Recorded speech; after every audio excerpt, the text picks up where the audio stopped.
I want to look at the advantages and disadvantages of federalism. So we're kind of reviewing this part of our unit just so that you can grasp it completely, so that when you're faced with a tough question on the test, it doesn't provide you with too much of a trouble answering it. Now let's first look at the advantages. Certainly, we can say that federalism mobilizes political activity. The various levels of government provide many alternatives for a citizen to be heard regarding whatever it is that concerns them. So consequently, if a local official won't listen, a citizen has alternatives. They can go to another local official who operates with a different agency, or to the state, or even to the federal government by contacting their congressman or congresswoman. Secondly, the downsides. So we'll kind of balance these as we go through. There is a disadvantage, though. If you're like me, this sometimes doesn't make sense, but I do understand why some people would say that federalism confuses people, because there is a confusion of political activity. The various levels of government can be confusing to a citizen who is not informed on how it operates, and so neither he or she does know which official to contact. Now the second advantage that interest groups, or the second advantage of federalism, pertains to interest groups. They cannot easily take over the government. Powerful interest groups cannot force their will upon less powerful groups, because in order to control, they would have to take over not only the national government, but also the states and the local governments. So small groups of people have a chance to be heard and to also influence legislation. The flip side of that is that small but motivated interest groups can block the will of the majority for extended periods of time, creating gridlock. Sometimes small groups of people can impose their will for extended periods of time on the majority.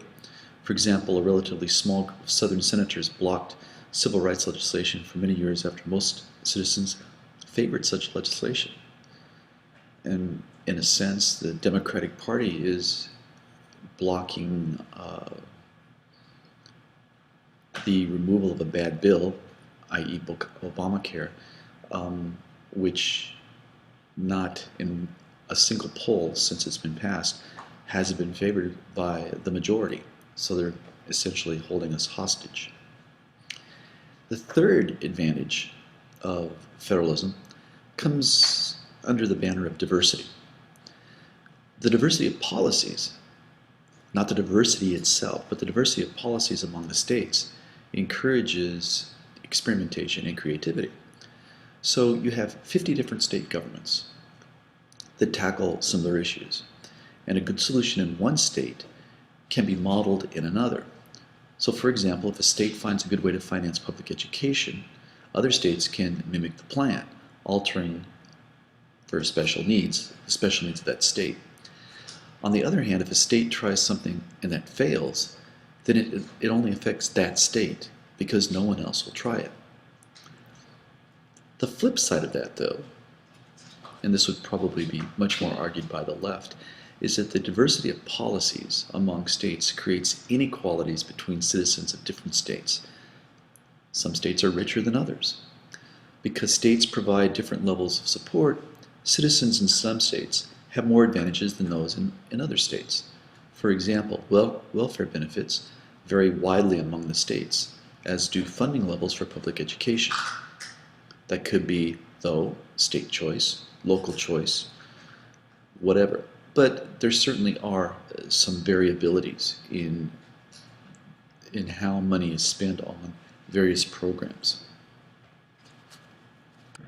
Now the fourth and final advantage that federalism offers is the fact that diverse policies among the states are good because uniform laws don't make sense in many areas. This could be an urban-rural split or something that's different. You don't want to apply urban programs to a rural setting because it isn't a good fit. So for example, another example anyway, speed limits on highways should be under state and local control, as should the minimum wage for obtaining a driver's license, or minimum age for obtaining a driver's license.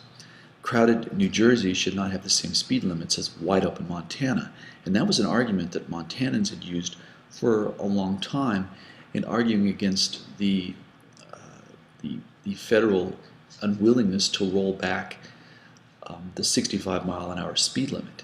Now, especially in eastern Montana, I believe you can go 75 miles an hour or even 80 and not be tagged by law enforcement because there's nothing out there. From the Rocky Mountains east to well into North Dakota, there's not a single major city. And so you can drive along the interstates and not see a lot of other people. So, and another example would be what farm states have argued, that young people in farm states should be allowed to drive at early ages in order to help support the farm. And that was actually an argument that was used by the Amish to argue that their kids who had decided to follow the religion did not need to attend high school, that an 8th grade education was enough, because everything else that they would learn would be pertaining to the trade that the family was engaged in, be it farming, blacksmith, or whatever. And the U.S. Supreme Court agreed with that. But again, there are some disadvantages to this. Diverse policies among the states, even for speed limits and driving ages, creates confusion and inequality. So, although speed limits obviously need to vary, arbitrary differences in state laws are confusing and outdated in this era of interstate highways. So differences in driving ages are not fair to young people in states with higher age requirements. On the other hand, when I read this, I go, whoever told you that life was going to be fair? And with this kind of stuff, really, this is what you're going to argue. But here the thing is, ultimately, an individual's attitude about federalism depends partly on how much he or she values equality versus freedom. Uniform laws passed by a unitary government tend to emphasize equal treatment of citizens. Diverse laws, by their very nature, allow a great deal of individual freedom. Where you stand is up to you. So this is just a very short lesson on the advantages and disadvantages of federalism. And our next lecture will be on the history of federalism, dual, cooperative, new, and it'll be coming up.